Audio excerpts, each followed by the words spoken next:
Okay, my friends, through your D&D 5th edition career, I'm sure you've cast numerous spells that have had exceptional results in role-playing or in combat. But what if I told you that you could combine the spells you cast into epic combos? And better yet, you could combine the spells that you cast along with spells from your allies that are just going to bring about results that are going to blow your mind. Would you like to convert your entire party into Tyrannosaurus Rexes and wreak havoc on a town? Or would you like a simple combination that allows your party to become street ninjas and go through the entire city of Waterdeep without being detected? And stay tuned because I have something exceptional for you today.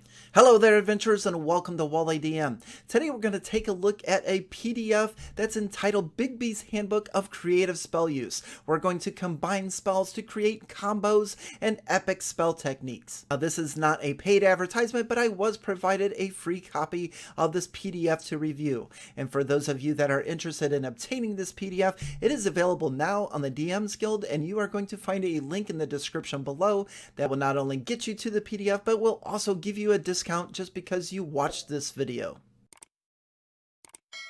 So there are several different techniques that are on the scale range of easy to pull off to complex to very complicated to pull off. Some of these techniques can be done with a single spellcaster. Some of them are going to require several spellcasters all trying to focus with different spells. So let's take a look at a few of them. Let's start with an easy one, and this is one that I really was drawn to, and that is the spell technique of the Artful Dodger.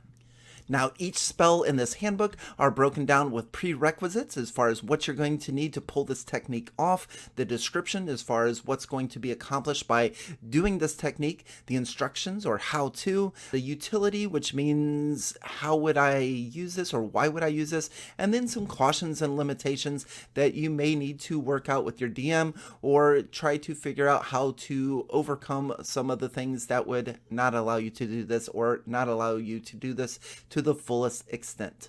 So with the Artful Dodger, the key component of this is to have a character that has the urchin background.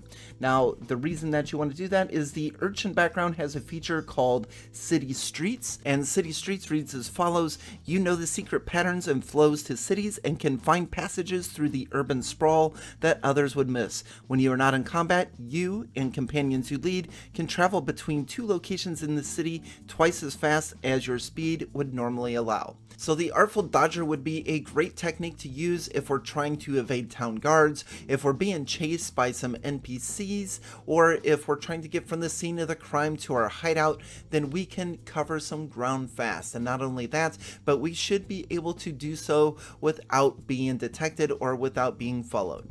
So our first thing that we're going to need to do is we're going to need to cast Pass Without Trace. So Pass Without Trace is a concentration spell that will last for 1 hour, and it gives our party a +10 bonus to dexterity stealth checks, and we can't be tracked except for magical means. And we also receive the bonus that we can leave no tracks or traces of our passage. So if we're puddling our ways through the sewers and come out on dry land, they're not going to be able to see our tracks or be able to find out where we went. The next portion of this combo is the spell Haste. Now, Haste is going to double our speed, although we won't be getting any of the benefits of the combat portions because this is going to be a non-combat spell technique. So by combining the urchin's ability to effectively lead our party, our entire party is moving at our speed rates. Now we have Pass Without Trace, so we're doing so without being detected, and now we also have Haste, so we're getting there not only twice as fast from the urchin's ability, but also we put Haste on top of that to double again, and nobody's going to keep up with us. We're going to be like Super Street Waterdeep ninjas. So again, I thought the Artful Dodger is a fantastic spell technique to try to assemble and put together, especially if you're playing in a city or urban environment like Waterdeep, where you can just get from point A to point B without being traced, or if you need to lose someone that is trying to track you. Now, in my opinion, the Artful Dodger is going to be a blast to pull off. I would probably create a character just to use this spell technique. But let's take a look at one that is a little bit harder to pull off, and this one is going to need to include multiple spellcasters and able to perfect the spell technique. And this one's called Dark Side of the Moon. So with Dark Side of the Moon, what's going to happen if you pull off this combo is one target for 1 minute is going to be suspended, floating in the air, effectively deafened and muted, and taking 2d10 radiant damage every turn unless they succeed on a Constitution saving throw. So the prerequisites for this is you're going to need 3 different spellcasters because each of these spells is going to require concentration. So how to pull this off is you're going to need one of the spellcasters to cast Levitate, and then you could move a creature up into the air against their will. And the second spellcaster is going to need to cast Silence on the target. And with Silence in place, the trapped creature will no longer be able to shout for help or to cast spells. And then finally, your third spellcaster is going to put a moonbeam over them, so they won't be able to move in and out of the moonbeam, and every turn they're going to be taking radiant damage as they're floating in air, unable to scream for help or to cast spells.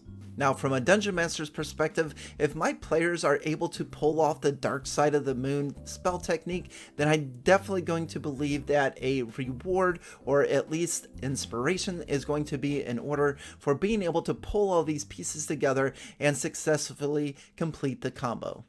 So those are 2 different spectrums of seeing how these spell techniques can work in Bigby's Handbook. Now, I do want to share one more with you because this one's actually my favorite, and it's another simple one, but I can see myself as a wizard using this all the time, and this one's called the Light Watchman. Basically, with the Light Watchman, I can see myself as a human wizard using this all the time. This combo just needs the Light Cantrip and an Unseen Servant. So you give your Unseen Servant a very light object with the Light Cantrip on it, and then you can send it ahead into dark rooms to kind of scope things out in advance, or we could use it as a distraction for our enemies. Perhaps we send the Unseen Servant down a hallway one way in order to attract attention while we sneak around the other way. But I just really love envisioning this idea of having my Unseen Servant carrying around a light source and sending it where I need to either distract enemies or to get an early view of a room. So those are 3 of my favorite spell techniques from Bigby's Handbook, and a big tip of the hat to the writers because I feel like they have really created something very unique here. I had a great time reading through all of these different concoctions that they came up with, and it just reminds me of all of these different combos. You have your spells as a spellcaster, and to be able to see all of these combos come together where you can use them and they just kind of gel and fit together was a lot of fun, and I really enjoyed it. Now, the layout of the PDF itself is absolutely brilliant. I love seeing it in landscape mode. It looks like a bunch of index cards, and for me, I feel like I now have a recipe book of all of these different spell concoctions and combos that I can just flip through at my leisure. Now, each spell technique was easy to read and well laid out from start to finish. I love the fact that they give us ideas of how to use them and a few things that could trip us up in our efforts to try to perform them or to make them happen in a game. And finally, the artwork in Bigby's Handbook is absolutely stunning, and I feel like it just gives an overall positive aura to each of these recipe cards or spell techniques. Once again, I would like to thank Phil for reaching out to me and getting me a copy of this PDF to review. I really enjoyed it. I think this is a lot of fun, and in fact, I also have a link to this PDF if you'd like to pick it up, and it will be at a discount for any of you that are watching this video. Once you get your own copy of this PDF, be sure to come back here and let me know which one of these is your favorite. Are you going to be able to send an Unseen Servant with a light source in a direction, or are you going for the super powerful, hard to pull off, turning your entire party into Tyrannosaurus Rexes? Let me know in the comments below. I'll catch you in the next video, and on to the next.